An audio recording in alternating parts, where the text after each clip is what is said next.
Okay guys, so as you saw on the last couple of videos before this one, because this will be the last video on this section, because what I'm gonna do now, I'm gonna repeat what I did for the last 4 videos. I just wanted to work with you for a couple of rows to show you everything. Of course, we're gonna repeat the same pattern, and as you increase in the corners, we always do 2 double crochet, chain 2 to double crochet in each corner.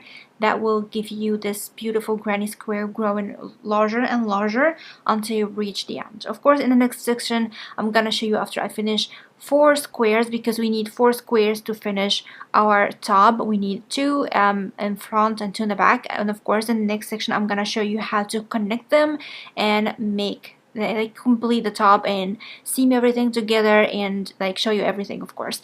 But I just wanted to show you as a beginner especially how we're gonna work. So the last 4 videos had no explanation because I did the same thing, but I guess you notice at the 2 rows I made for the squares here, at each corner I started with skip stitch and finish with skip stitch.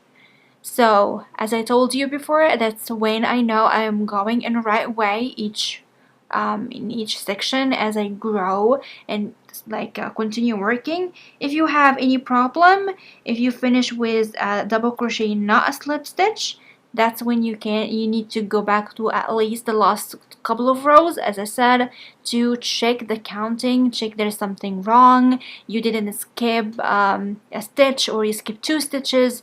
If it's like a smaller hook, because I'm working with a larger hook, if you were gonna work with a smaller hook, you can skip 2 stitches if you're not paying attention, focus on something else. That happened for me, so this is from my try and error and my secret for you to know that you are on the right track. So I'm gonna repeat the same thing until I finish.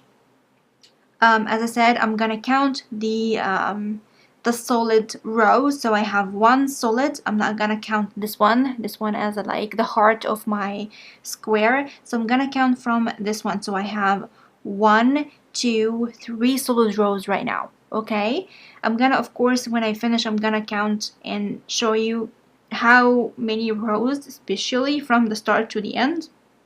But for an easier counting, you count the solid rows. It's more obvious and more easy to do. So I have 1, 2, 3. So I need to finish another 3. I need another 8 solid rows. So it's total 16 rows with the square. So I need to work my work. Of course, I'm not gonna do the 16 rows with you, but you know what I need to do, or what you need to do to finish the square, and we need 4 squares. So right now I am on my second square. I finished 1, and my second square I need to finish another 2. After I finish the 4 squares, I'm gonna come to the next section and show you how to seam everything together and how it makes it look make everything looks perfect, as you saw at the beginning or the intro of this course. And yeah, this is it. So if you need anything, let me know, send me a message or write a comment. My social media will be linked in my bio. I am on Instagram or Facebook, Mimi's Makeup, YouTube, Mimi's Makeup. So you can connect with me if you need anything. I can update this course if it's not obvious. I can show you more things if you need to. I hope that everything I did so far is obvious and you can see what I'm doing and understand everything, and it's not that fast. I'm just trying my best to make it nice for beginners especially. So if you need anything, let me know. I'll be more than happy to help you in anything. So I'm gonna see you in my next section to show you everything to finish our top and to enjoy wearing it. So stay tuned and see you in the next section. Bye.